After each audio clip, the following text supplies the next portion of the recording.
ಓಂ ಶಾಂತಿ.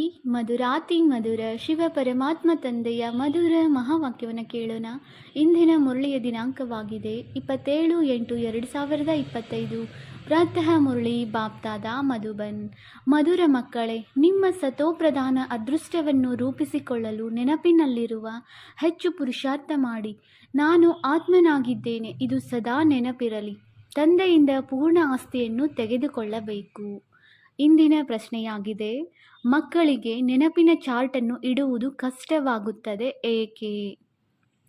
ಉತ್ತರ: ಏಕೆಂದರೆ ಕೆಲವು ಮಕ್ಕಳು ನೆನಪನ್ನು ಯಥಾರ್ಥವಾಗಿ ತಿಳಿದುಕೊಂಡಿಲ್ಲ. ನೆನಪು ಮಾಡಲು ಕುಳಿತುಕೊಳ್ಳುತ್ತಾರೆ ಮತ್ತು ಬುದ್ಧಿಯು ಹೊರಗಡೆ ಅಲೆಯುತ್ತಿರುತ್ತದೆ, ಶಾಂತವಾಗುವುದಿಲ್ಲ. ಅಂಥವರು ವಾತಾವರಣವನ್ನು ಹಾಳು ಮಾಡಿಬಿಡುತ್ತಾರೆ. ನೆನಪು ಮಾಡಲಿಲ್ಲವೆಂದರೆ ಚಾರ್ಟನ್ನು ಹೇಗೆ ಬರೆಯುವುದು? ಒಂದು ವೇಳೆ ಸುಳ್ಳು ಬರೆದಿದ್ದರೆ ಬಹಳ ಶಿಕ್ಷೆಯನ್ನು ಅನುಭವಿಸಬೇಕಾಗುವುದು. ಸತ್ಯ ತಂದೆಗೆ ಸತ್ಯವನ್ನೇ ಹೇಳಬೇಕು. ಗೀತೆಯಾಗಿದೆ, ಅದೃಷ್ಟವನ್ನು ಬೆಳಗಿಸಿಕೊಂಡು ಬಂದಿದ್ದೇನೆ. ಓಂ ಶಾಂತಿ. ಆತ್ಮೀಯ ಮಕ್ಕಳಿಗೆ ಆತ್ಮೀಯ ತಂದೆಯು ನಿತ್ಯವೂ ತಿಳಿಸಿಕೊಡುತ್ತಾರೆ, ಎಷ್ಟು ಸಾಧ್ಯವೋ ಆತ್ಮಾಭಿಮಾನಿಗಳಾಗಿರಿ. ತಮ್ಮನ್ನು ಆತ್ಮನೆಂದು ನಿಶ್ಚಯ ಮಾಡಿ ಮತ್ತು ತಂದೆಯನ್ನು ನೆನಪು ಮಾಡಿ, ಏಕೆಂದರೆ ನಾವು ಆ ಬೇಹದ್ದಿನ ತಂದೆಯಿಂದ ಬೇಹದ್ದಿನ ಸುಖದ ಅದೃಷ್ಟವನ್ನು ಮಾಡಿಕೊಳ್ಳಲು ಬಂದಿದ್ದೇವೆ ಎಂಬುದನ್ನು ತಿಳಿದಿದ್ದೀರಿ. ಅವಶ್ಯವಾಗಿ ತಂದೆಯನ್ನು ನೆನಪು ಮಾಡಬೇಕು. ಪವಿತ್ರ ಸತೋಪ್ರಧಾನರಾಗುವುದರ ವಿನಃ ಸತೋಪ್ರಧಾನ ಅದೃಷ್ಟವನ್ನು ಮಾಡಿಕೊಳ್ಳಲು ಸಾಧ್ಯವಿಲ್ಲ. ಇದನ್ನು ಚೆನ್ನಾಗಿ ನೆನಪಿಟ್ಟುಕೊಳ್ಳಿ. ಮೂಲ ಮಾತು ಒಂದೇ ಆಗಿದೆ. ಇದನ್ನು ನಿಮ್ಮ ಬಳಿ ಬರೆದಿಟ್ಟುಕೊಳ್ಳಿ. ಹೊರಗಡೆ ನೀವು ಹೆಸರನ್ನು ಬರೆಯುತ್ತೀರಲ್ಲವೇ, ನೀವು ಬರೆದುಕೊಳ್ಳಿ, ನಾವು ಆತ್ಮರಾಗಿದ್ದೇವೆ. ಬೇಹದ್ದಿನ ತಂದೆಯಿಂದ ನಾವು ಆಸ್ತಿಯನ್ನು ಪಡೆದುಕೊಳ್ಳುತ್ತಿದ್ದೇವೆ. ಏಕೆಂದರೆ ಮಾಯೆಯು ಮರೆಸಿಬಿಡುತ್ತದೆ. ಆದ್ದರಿಂದ ಬರೆದಿದ್ದೇ ಆದರೆ ಗಳಿಗೆಗೆ ನೆನಪಿರುತ್ತದೆ. ಮನುಷ್ಯರು ಓಂನ ಅಥವಾ ಕೃಷ್ಣನ ಚಿತ್ರವನ್ನು ನೆನಪು ಮಾಡಲು ತಿಳಿಸುತ್ತಾರೆ, ಆದರೆ ಇದು ಹೊಸದಕ್ಕಿಂತ ಹೊಸ ನೆನಪು. ಇದನ್ನು ಕೇವಲ ಬೇಹದ್ದಿನ ತಂದೆಯೇ ತಿಳಿಸಿಕೊಡುತ್ತಾರೆ. ಇದನ್ನು ತಿಳಿಯುವುದರಿಂದ ನೀವು ಸೌಭಾಗ್ಯಶಾಲಿಗಳೇನು, ನೀವು ಪದುಮಾ ಭಾಗ್ಯಶಾಲಿಗಳಾಗಿ ಬಿಡುತ್ತೀರಿ. ತಂದೆಯನ್ನು ತಿಳಿದುಕೊಳ್ಳದೇ ಇರುವ ಕಾರಣ, ನೆನಪು ಮಾಡದೇ ಇರುವ ಕಾರಣ ಕಂಗಾಲಾಗಿ ಬಿಟ್ಟಿದ್ದಾರೆ. ಒಬ್ಬ ತಂದೆಯು ಸದಾಕಾಲಕ್ಕೋಸ್ಕರ ಜೀವನವನ್ನು ಸುಖಿಯನ್ನಾಗಿ ಮಾಡಲು ಬಂದಿದ್ದಾರೆ. ನೆನಪು ಮಾಡುತ್ತಾರೆ, ಆದರೆ ಏನೂ ತಿಳಿದುಕೊಂಡಿಲ್ಲ. ವಿದೇಶಿಗಳು ಸಹ ಸರ್ವವ್ಯಾಪಿ ಎಂದು ಹೇಳುವುದನ್ನು ಭಾರತವಾಸಿಗಳಿಂದಲೇ ಕಲಿತಿದ್ದಾರೆ. ಭಾರತದ ಅವನತಿಯಾದಾಗ ಎಲ್ಲರದೂ ಅವನತಿಯಾಗಿದೆ. ತಾನು ಬಿದ್ದು ಅನ್ಯರನ್ನು ಬಿಡಿಸುವುದಕ್ಕೆ ಭಾರತವೇ ಜವಾಬ್ದಾರಿಯಾಗಿದೆ. ನಾನು ಇದೇ ಭಾರತದಲ್ಲಿ ಬಂದು ಸ್ವರ್ಗ ಸತ್ಯಖಂಡವನ್ನಾಗಿ ಮಾಡುತ್ತೇನೆಂದು ತಂದೆಯು ಹೇಳುತ್ತಾರೆ. ಇಂತಹ ಸ್ವರ್ಗವನ್ನಾಗಿ ಮಾಡುವಂತಹವರ ಎಷ್ಟೊಂದು ನಿಂದನೆಯನ್ನೂ ಮಾಡಿದ್ದಾರೆ, ಮರೆತು ಹೋಗಿದ್ದಾರೆ. ಆದ್ದರಿಂದ ಯದಾ ಯದಾಹಿ ಎಂದು ಬರೆಯಲಾಗಿದೆ. ಇದರ ಅರ್ಥವನ್ನೂ ಸಹ ತಂದೆಯೇ ಬಂದು ತಿಳಿಸಿಕೊಡುತ್ತಾರೆ. ಬಲಿಹಾರಿ ಒಬ್ಬ ತಂದೆಯದಾಗಿದೆ. ತಂದೆಯು ಅವಶ್ಯವಾಗಿ ಬರುವ ಕಾರಣ ಶಿವ ಜಯಂತಿಯನ್ನು ಆಚರಿಸುತ್ತಾರೆ. ಆದರೆ ಶಿವ ಜಯಂತಿಯ ಗೌರವ ಇಲ್ಲವೇ ಇಲ್ಲ. ಯಾರು ಇದ್ದು ಹೋಗಿದ್ದಾರೆಯೋ ಅವರ ಜಯಂತಿಯನ್ನು ಆಚರಿಸಲಾಗುತ್ತದೆ ಎಂಬುದು ಮಕ್ಕಳಿಗೆ ತಿಳಿದಿದೆ. ಸತ್ಯಯುಗಿ ಆದಿ ಸನಾತನ ದೇವಿ ದೇವತಾ ಧರ್ಮದ ಸ್ಥಾಪನೆಯನ್ನು ಅವರೇ ಮಾಡುತ್ತಾರೆ. ತಮ್ಮ ಧರ್ಮವನ್ನು ಇಂಥವರು ಇಂತಹ ಸಮಯದಲ್ಲಿ ಸ್ಥಾಪನೆ ಮಾಡಿದರು ಎಂಬುದು ಬೇರೆ ಧರ್ಮದವರಿಗೆ ತಿಳಿದಿದೆ. ಅವರೆಲ್ಲರಿಗಿಂತ ಮೊದಲೇ ದೇವಿ ದೇವತಾ ಧರ್ಮವಿದೆ. ಅದನ್ನು ಖಂಡಿತವಾಗಿಯೂ ತಿಳಿದುಕೊಂಡಿಲ್ಲ. ಈ ಧರ್ಮವು ಎಲ್ಲಿ ಪ್ರಾಯಲೋಪವಾಗಿ ಬಿಟ್ಟಿದೆ ಎಂದು ತಿಳಿದುಕೊಂಡಿಲ್ಲ. ತಂದೆಯು ಎಲ್ಲರಿಗಿಂತ ಶ್ರೇಷ್ಠರಾಗಿದ್ದಾರೆ. ಮತ್ಯಾರದೂ ಈ ಮಹಿಮೆ ಇಲ್ಲ. ಧರ್ಮಸ್ಥಾಪಕರ ಮಹಿಮೆ ಏನಿರುತ್ತದೆ? ತಂದೆಯೇ ಪಾವನ ಪ್ರಪಂಚದ ಸ್ಥಾಪನೆ ಮತ್ತು ಪತಿತ ಪ್ರಪಂಚದ ವಿನಾಶ ಮಾಡಿಸುತ್ತಾರೆ ಮತ್ತು ಮಾಯೆಯ ಮೇಲೆ ಜಯವನ್ನು ಗಳಿಸಿಕೊಡುತ್ತಾರೆ. ಇದು ಬೇಹದ್ದಿನ ಮಾತಾಗಿದೆ.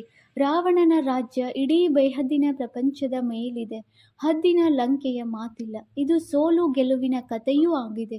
ಇಡೀ ಭಾರತದ್ದೇ ಆಗಿದೆ. ಉಳಿದೆಲ್ಲವೂ ಬೈಫ್ಲಾಟ್ ಆಗಿದೆ. ಭಾರತದಲ್ಲಿಯೇ ಡಬಲ್ ಕಿರೀಟಧಾರಿಗಳು ಮತ್ತು ಸಿಂಗಲ್ ಕಿರೀಟಧಾರಿಗಳು ರಾಜರಾಗುತ್ತಾರೆ. ಮತ್ತು ಯಾರೆಲ್ಲ ದೊಡ್ಡ ದೊಡ್ಡ ರಾಜರು ಇದ್ದು ಹೋಗಿದ್ದಾರೆ, ಯಾರ ಮೇಲೂ ಸಹ ಬೆಳಕಿನ ಕಿರೀಟವಿಲ್ಲ. ಕೇವಲ ದೇವತೆಗಳಿಗೆ ಮಾತ್ರವೇ ಇರುತ್ತದೆ. ದೇವತೆಗಳಾದರೂ ಸ್ವರ್ಗದ ಮಾಲೀಕರಾಗಿದ್ದಾರಲ್ಲವೇ? ಈಗ ಶಿವತಂದೆಗೆ ಪರಮಪಿತ ಪತಿತ ಪಾವನನೆಂದು ಕರೆಯಲಾಗುತ್ತದೆ. ಇವರಿಗೆ ಬೆಳಕನ್ನು ಹೇಗೆ ತೋರಿಸುತ್ತೀರಿ? ಬೆಳಕು ಇಲ್ಲದ ಪತಿತರಾದಾಗ ಬೆಳಕನ್ನು ಕೊಡಲಾಗುತ್ತದೆ. ಅವರೆಂದೂ ಬೆಳಕಿಲ್ಲದೆ ಇರಲು ಸಾಧ್ಯವಿಲ್ಲ. ಬಿಂದುವಿನ ಮೇಲೆ ಬೆಳಕನ್ನು ಹೇಗೆ ಕೊಡಲು ಸಾಧ್ಯವಿಲ್ಲ. ದಿನ ಪ್ರತಿದಿನ ನಿಮಗೆ ಬಹಳ ಗುಹ್ಯವಾದ ಮಾತನ್ನು ತಿಳಿಸುತ್ತಿರುತ್ತಾರೆ. ಯಾರು ಎಷ್ಟು ಬೇಕಾದರೂ ಬುದ್ಧಿಯಲ್ಲಿಟ್ಟುಕೊಳ್ಳಲು ಸಾಧ್ಯವಿದೆ. ಬಾಕಿ ನೆನಪಿನ ಯಾತ್ರೆಯು ಮುಖ್ಯವಾಗಿದೆ. ಇದರಲ್ಲಿ ಮಾಯೆಯ ವಿಘ್ನಗಳು ಬಹಳ ಬರುತ್ತವೆ. ಕೆಲವರು ನೆನಪಿನ ಚಾರ್ಟ್ನಲ್ಲಿ 50-60% ಎಂದು ಬರೆಯುತ್ತಾರೆ. ಆದರೆ ನೆನಪಿನ ಯಾತ್ರೆಯೆಂದು ಯಾವುದಕ್ಕೆ ಕರೆಯಲಾಗುತ್ತದೆ ಎಂಬುದು ತಿಳಿದುಕೊಂಡೇ ಇರುವುದಿಲ್ಲ. ಈ ಮಾತಿಗೆ ನೆನಪು ಎಂದು ಹೇಳಲಾಗುತ್ತದೆಯೇ ಎಂದು ಕೇಳುತ್ತಿರುತ್ತಾರೆ. ಬಹಳ ಕಷ್ಟವಿದೆ. ನೀವು ಇಲ್ಲಿ 10-15 ನಿಮಿಷಗಳ ಕಾಲ ಕುಳಿತುಕೊಳ್ಳುತ್ತೀರೆಂದರೆ ಅದರಲ್ಲಿಯೇ ಪರಿಶೀಲನೆ ಮಾಡಿಕೊಳ್ಳಿ. ನೆನಪಿನಲ್ಲಿ ಚೆನ್ನಾಗಿ ಇರುತ್ತೇನೆಯೇ?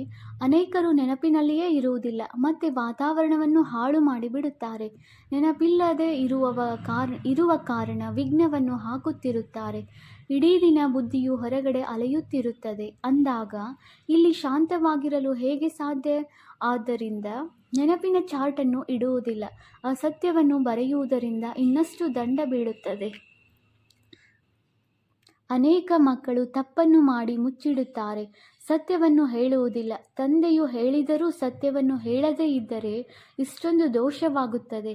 ಎಂತಹ ದೊಡ್ಡ ಕೊಳಕು ಕರ್ಮವನ್ನು ಮಾಡಿದರೂ ಸಹ ಸತ್ಯವನ್ನು ಹೇಳುವುದರಲ್ಲಿ ನಾಚಿಕೆಯಾಗುತ್ತದೆ. ಆದಾಗ್ಯೂ ಎಲ್ಲವನ್ನೂ ಸುಳ್ಳನ್ನೇ ಹೇಳುತ್ತಾರೆ.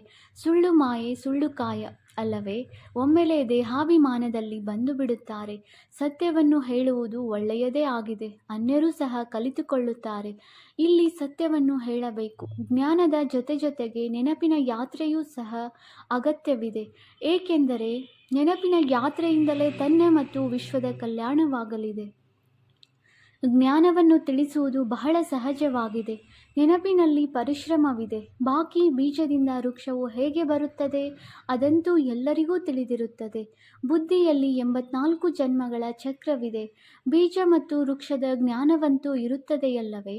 ತಂದೆಯಂತೂ ಸತ್ಯ ಚೈತನ್ಯನಾಗಿದ್ದಾರೆ, ಜ್ಞಾನದ ಸಾಗರನಾಗಿದ್ದಾರೆ. ಅವರಲ್ಲಿ ಜ್ಞಾನವಿದೆ. ಇದು ಅಸಾಧಾರಣವಾದ ಮಾತಾಗಿದೆ. ಇದು ಮನುಷ್ಯ ಸೃಷ್ಟಿಯ ವೃಕ್ಷವಾಗಿದೆ. ಇದನ್ನು ಸಹ ಯಾರೂ ತಿಳಿದುಕೊಂಡಿಲ್ಲ. ಎಲ್ಲರೂ ನೇತಿ ಎಂದು ಹೇಳುತ್ತಿರುತ್ತಾರೆ. ಕಾಲಾವಧಿಯನ್ನೇ ತಿಳಿದುಕೊಂಡಿಲ್ಲವೆಂದರೆ ಮತ್ತೇನನ್ನು ತಿಳಿದುಕೊಳ್ಳುತ್ತಾರೆ? ನಿಮ್ಮಲ್ಲಿಯೂ ಸಹ ಬಹಳ ಕಡಿಮೆ ಜನರು ಚೆನ್ನಾಗಿ ತಿಳಿದುಕೊಂಡಿದ್ದಾರೆ. ಆದ್ದರಿಂದ ಸೆಮಿನಾರ್ಗಳಲ್ಲಿ ಕರೆಯುತ್ತಾರೆ. ನಿಮ್ಮ ಸಲಹೆಯನ್ನು ಕೊಡಿ ಎಂದು ಕೇಳುತ್ತಾರೆ. ಸಲಹೆಯನ್ನಂತೂ ಯಾರು ಬೇಕಾದರೂ ಕೊಡಬಹುದು. ಯಾರ ಹೆಸರಿದೆಯೋ ಅವರೇ ಹೋಗಿ ಕೊಡಬೇಕೆನ್ನುವುದೇನೂ ಇಲ್ಲ. ನಮ್ಮ ಹೆಸರಿಲ್ಲ, ನಾವು ಹೇಗೆ ಹೇಳುವುದು ಎಂದೇನಿಲ್ಲ. ಯಾರು ಬೇಕಾದರೂ ಸಹ ಸೇವಾರ್ಥವಾಗಿ ಸಲಹೆಯನ್ನು ಕೊಡುವುದಾಗಲಿ ಜಾಹೀರಾತುಗಳನ್ನು ಬರೆಯಲು ಸಾಧ್ಯವಿದೆ. ತಂದೆಯು ತಿಳಿಸುತ್ತಾರೆ, ಯಾವುದೇ ಸಲಹೆ ಬಂದಾಗ ಬರೆಯಿರಿ. ಬಾಬಾ, ಈ ಯುಕ್ತಿಯಿಂದ ಸರ್ವಿಸ್ ಬಹಳ ಹೆಚ್ಚುತ್ತದೆ ಎಂದು ಯಾರಾದರೂ ಸಲಹೆ ಕೊಡಬಹುದು. ಯಾವ ಪ್ರಕಾರದ ಸಲಹೆಯನ್ನು ಕೊಟ್ಟಿದ್ದೀರೆಂದು ನೋಡುತ್ತೇವೆ. ತಂದೆಯಂತೂ ಹೇಳುತ್ತಿರುತ್ತಾರೆ, ಯಾವ ಯುಕ್ತಿಯಿಂದ ನಾವು ಭಾರತದ ಕಲ್ಯಾಣ ಮಾಡುವುದು, ಎಲ್ಲರಿಗೂ ಸಂದೇಶವನ್ನು ಕೊಡುವುದು ಎಂದು. ಪರಸ್ಪರದಲ್ಲಿ ವಿಚಾರವನ್ನು ತಿಳಿಸಿ, ಬರೆದು ಕಳುಹಿಸಿ. ಮಾಯೆಯು ಎಲ್ಲರನ್ನೂ ಮಲಗಿಸಿಬಿಟ್ಟಿದೆ. ಯಾವಾಗ ಮೃತ್ಯು ಎದುರಿನಲ್ಲಿ ಬರುತ್ತದೆ ಆಗ ತಂದೆಯು ಬರುತ್ತಾರೆ. ಎಲ್ಲರದು ವಾನಪ್ರಸ್ಥ ಅವಸ್ಥೆಯಾಗಿದೆ ಎಂದು ತಂದೆಯು ಹೇಳುತ್ತಾರೆ. ಓದಿ ಇಲ್ಲವೇ ಬಿಡಿ, ಆದರೆ ಅವಶ್ಯವಾಗಿ ಎಲ್ಲರೂ ಸಾಯಲೇಬೇಕು. ತಯಾರಿ ಮಾಡಿಕೊಳ್ಳಿ, ಇಲ್ಲವೇ ಮಾಡಿಕೊಳ್ಳದೇ ಇರಿ. ಹೊಸ ಪ್ರಪಂಚವು ಅವಶ್ಯವಾಗಿ ಸ್ಥಾಪನೆಯಾಗಲಿದೆ. ಒಳ್ಳೊಳ್ಳೆಯ ಮಕ್ಕಳು ಸಹ ತಮ್ಮ ತಯಾರಿಯನ್ನು ಮಾಡಿಕೊಳ್ಳುತ್ತಿದ್ದಾರೆ. ಸುಧಾಮನ ಉದಾಹರಣೆಯಲ್ಲಿ ಒಂದು ಹಿಡಿ ಅವಲಕ್ಕಿಯನ್ನು ತೆಗೆದುಕೊಂಡು ಬಂದನೆಂದು ಗಾಯನವಿದೆ. ಬಾಬಾ, ನಮಗೂ ಸಹ ಮಹಲ್ ಸಿಗಬೇಕು. ಅವರ ಬಳಿ ಇರುವುದೇ ಕೇವಲ ಒಂದು ಹಿಡಿ ಅವಲಕ್ಕಿ ಎಂದರೆ ಅವರು ತಾನೇ ಏನು ಮಾಡುತ್ತಾರೆ? ಬಾಬಾರವರು ಮಮ್ಮಾರವರ ಉದಾಹರಣೆಯನ್ನು ಕೊಟ್ಟಿದ್ದಾರೆ. ಮಮ್ಮಾರವರು ಒಂದು ಹಿಡಿ ಅವಲಕ್ಕಿಯನ್ನು ಸಹ ತೆಗೆದುಕೊಂಡು ಬರಲಿಲ್ಲ. ನಂತರ ಎಷ್ಟು ಶ್ರೇಷ್ಠ ಪದವಿಯನ್ನು ಪಡೆದುಕೊಂಡರು. ಇದರಲ್ಲಿ ಹಣದ ಮಾತಿಲ್ಲ. ನೆನಪಿನಲ್ಲಿರಬೇಕು ಮತ್ತು ತನ್ನ ಸಮಾನ ಮಾಡಿಕೊಳ್ಳಬೇಕು. ಬಾಬಾರವರಿಗಾದರೂ ಯಾವುದೇ ಶುಲ್ಕ, ಫೀಸ್ ಯಾವುದೂ ಇರುವುದಿಲ್ಲ. ನಮ್ಮ ಬಳಿ ಹಣವಿತ್ತೆಂದರೆ ಅದನ್ನು ಯಜ್ಞ ಸೇವೆಯಲ್ಲಿ ಏಕೆ ಬಳಸಬಾರದು ಎಂದು ತಿಳಿಯುತ್ತಾರೆ. ವಿನಾಶವಂತೂ ಆಗಿಯೇ ಆಗುತ್ತದೆ. ಎಲ್ಲವೂ ವ್ಯರ್ಥವಾಗಿ ಹೋಗುತ್ತದೆ. ಇದರಲ್ಲಿ ಸ್ವಲ್ಪವಾದರೂ ಸಫಲ ಮಾಡಿಕೊಳ್ಳಬೇಕು. ಪ್ರತಿಯೊಬ್ಬ ಮನುಷ್ಯನು ಒಂದಲ್ಲ ಒಂದು ಪ್ರಕಾರದ ದಾನ ಪುಣ್ಯವನ್ನು ಅವಶ್ಯವಾಗಿ ಮಾಡುತ್ತಾರೆ. ಅದಾಗಿದೆ ಪಾಪಾತ್ಮರೊಂದಿಗೆ ದಾನ ಪುಣ್ಯ. ಆದರೂ ಸಹ ಅದರ ಅಲ್ಪ ಕಾಲದ ಫಲವೂ ಸಿಗುತ್ತದೆ. ಈಗ ತಿಳಿದುಕೊಳ್ಳಿ, ಯಾರಾದರೂ ಯೂನಿವರ್ಸಿಟಿ, ವಿಶ್ವವಿದ್ಯಾಲಯ ಮುಂತಾದವನ್ನು ಕಟ್ಟಿಸುತ್ತಾರೆ. ಹಣವು ಹೆಚ್ಚಾಗಿದೆ ಎಂದರೆ ಧರ್ಮಶಾಲೆ ಮುಂತಾದವನ್ನೂ ಮಾಡುತ್ತಾರೆ. ಅಂಥವರಿಗೆ ಒಳ್ಳೆಯ ಮನೆಯೂ ಸಿಗುತ್ತದೆ. ಆದರೆ ಆರೋಗ್ಯವಾಗಿರಬೇಕೆಂಬುದೇನೂ ಇಲ್ಲ. ಯಾರಾದರೂ ಆಸ್ಪತ್ರೆ ಮುಂತಾದವನ್ನು ಕಟ್ಟಿಸುತ್ತಾರೆಂದರೆ ಒಳ್ಳೆಯ ಆರೋಗ್ಯವಂತರಾಗಿರುತ್ತಾರೆ. ಆದರೆ ಅದರಲ್ಲಿ ಯಾವುದೇ ಇಚ್ಛೆಗಳು ಪೂರ್ಣವಾಗುವುದಿಲ್ಲ. ಇಲ್ಲಂತೂ ಬೇಹದ್ದಿನ ತಂದೆಯ ಮೂಲಕ ನಿಮ್ಮ ಎಲ್ಲ ಪ್ರಕಾರದ ಕಾಮನೆಗಳು ಪೂರ್ಣವಾಗುತ್ತವೆ. ನೀವು ಪಾವನರಾಗುತ್ತೀರೆಂದರೆ ನಿಮ್ಮ ಎಲ್ಲ ಹಣವನ್ನು ವಿಶ್ವವನ್ನು ಪಾವನ ಮಾಡಲು ಉಪಯೋಗಿಸುವುದು ಒಳ್ಳೆಯದಲ್ಲವೇ? ಮುಕ್ತಿ, ಜೀವನ್ಮುಕ್ತಿಯನ್ನು ಅರ್ಧಕಲ್ಪದವರೆಗೆ ಕೊಡುತ್ತಾರೆ. ನಮಗೆ ಶಾಂತಿಯು ಹೇಗೆ ಸಿಗುವುದೆಂದು ಎಲ್ಲರೂ ಹೇಳುತ್ತಾರೆ. ಅದಂತೂ ಶಾಂತಿಧಾಮದಲ್ಲಿ ಸಿಗುವುದು. ಅದು ಒಂದು ಧರ್ಮವಿರುವ ಕಾರಣ ಅಲ್ಲಿ ಅಶಾಂತಿ ಇರುವುದಿಲ್ಲ. ಅದು ರಾವಣ ರಾಜ್ಯದಲ್ಲಿರುತ್ತದೆ. ರಾಮರಾಜ ರಾಮ ಪ್ರಜೆ ಎಂಬ ಗಾಯನವಿದೆಯಲ್ಲವೇ? ಅದು ಅಮರಲೋಕವಾಗಿದೆ. ಅಮರಲೋಕದಲ್ಲಿ ಸಾಯುವುದು ಎಂಬ ಶಬ್ದ ಇರುವುದಿಲ್ಲ. ಇಲ್ಲಂತೂ ಕುಳಿತಿದ್ದಂತೆಯೇ ಆಕಸ್ಮಿಕವಾಗಿ ಮರಣ ಹೊಂದುತ್ತಾರೆ. ಇದಕ್ಕೆ ಮೃತ್ಯುಲೋಕ, ಅದಕ್ಕೆ ಅಮರಲೋಕವೆಂದು ಕರೆಯಲಾಗುತ್ತದೆ. ಅಲ್ಲಿ ಸಾಯುವುದೂ ಇರುವುದಿಲ್ಲ. ಹಳೆಯ ಶರೀರವನ್ನು ಬಿಟ್ಟು ನಂತರ ಬಾಲಕನಾಗಿ ಬಿಡುತ್ತಾರೆ. ರೋಗವಿರುವುದಿಲ್ಲ. ಎಷ್ಟೊಂದು ಲಾಭವಿರುತ್ತದೆ. ಶ್ರೀರವರ ಮತದ ಮೇಲೆ ನೀವು ಸದಾ ಕಾಲಕ್ಕೋಸ್ಕರ ಆರೋಗ್ಯವಂತರಾಗುತ್ತೀರಿ. ಅಂದಾಗ ಇಂತಹ ಆತ್ಮೀಯ ಸೇವಾ ಕೇಂದ್ರಗಳನ್ನು ಎಷ್ಟೊಂದು ತೆರೆಯಬೇಕು. ಸ್ವಲ್ಪ ಜನರು ಬರುತ್ತಾರೆಂದರೂ ಅದೇನು ಕಡಿಮೆ ಏನು? ಈ ಸಮಯದಲ್ಲಿ ಯಾವುದೇ ಮನುಷ್ಯರು ಡ್ರಾಮಾದ ಡೈರೆಕ್ಷನ್ ತಿಳಿದುಕೊಂಡಿಲ್ಲ. ನಿಮಗೆ ಇದನ್ನು ಯಾರು ತಿಳಿಸಿದರು ಎಂದು ಕೇಳುತ್ತಾರೆ.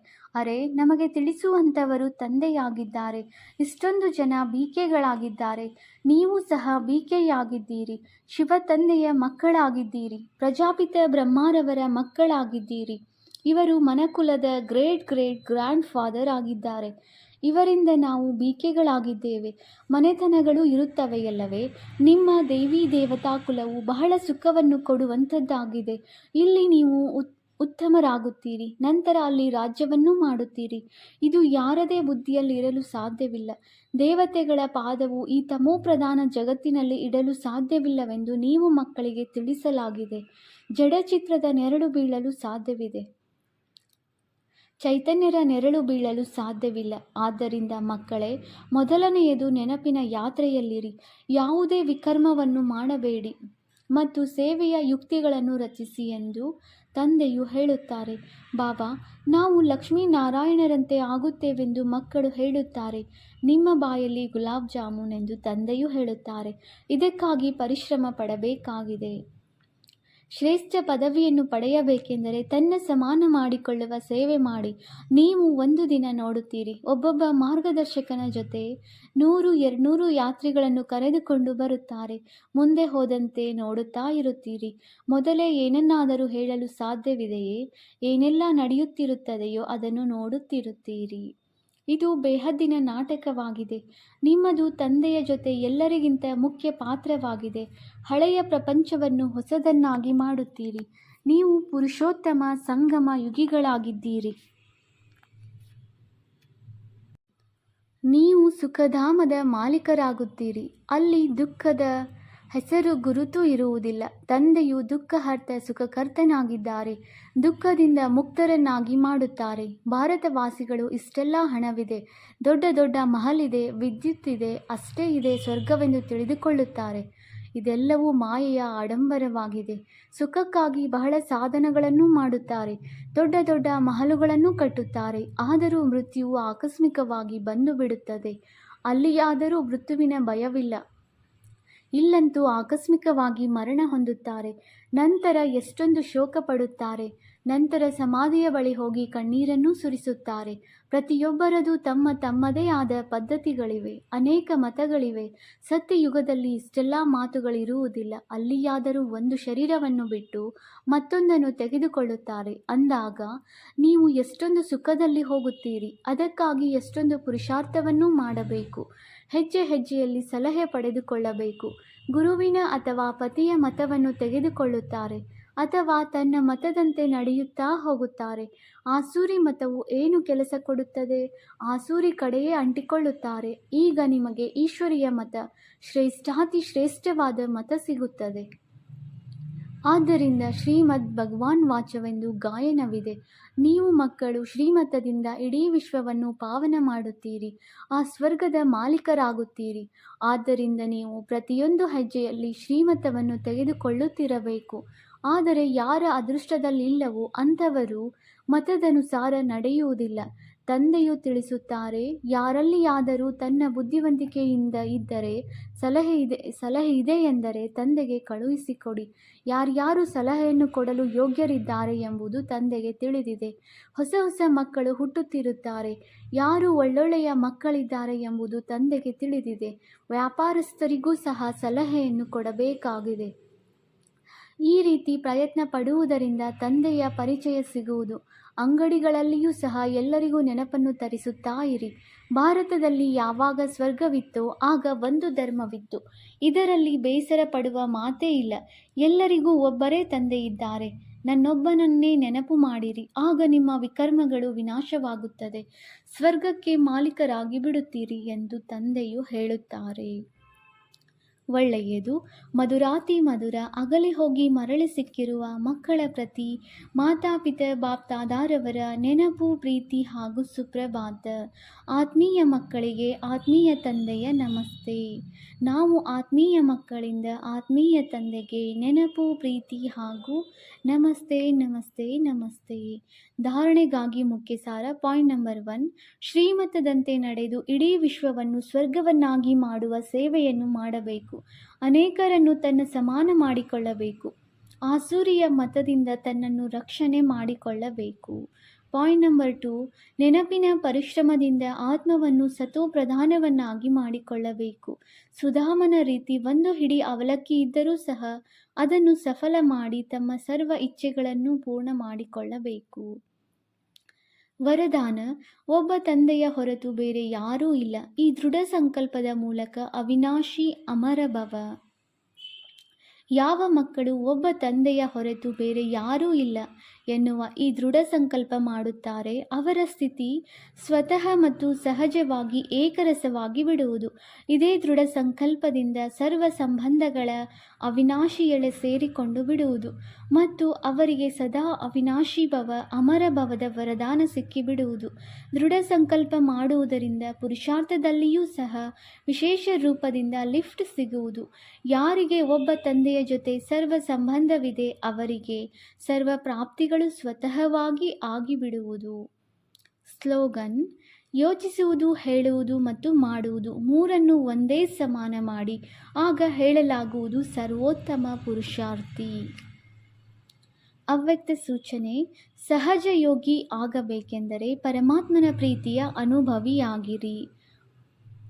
ಯಾವ ಸಮಯದಲ್ಲಿ ಯಾವ ಸಂಬಂಧದ ಅವಶ್ಯಕತೆ ಇದೆಯೋ ಆ ಸಂಬಂಧದಿಂದ ಭಗವಂತನನ್ನು ತಮ್ಮವರನ್ನಾಗಿಸಿಕೊಳ್ಳಿ. ಹೃದಯದಿಂದ ಹೇಳಿ, ನನ್ನ ಬಾಬಾ, ಮತ್ತು ಬಾಬಾ ಹೇಳುವರು, ನನ್ನ ಮಕ್ಕಳೇ. ಇದೇ ಸ್ನೇಹ ಸಾಗರನಲ್ಲಿ ಸಮಾವೇಶವಾಗಿ ಬಿಡಿ. ಈ ಸ್ನೇಹ ಛತ್ರಛಾಯೆ ಕೆಲಸ ಮಾಡುತ್ತದೆ. ಇದರ ಒಳಗಡೆ ಮಾಯೆಯು ಬರಲು ಸಾಧ್ಯವಿಲ್ಲ. ಇದೇ ಸಹಜ ಯೋಗಿಯಾಗುವ ಸಾಧನವಾಗಿದೆ. ಓಂ ಶಾಂತಿ.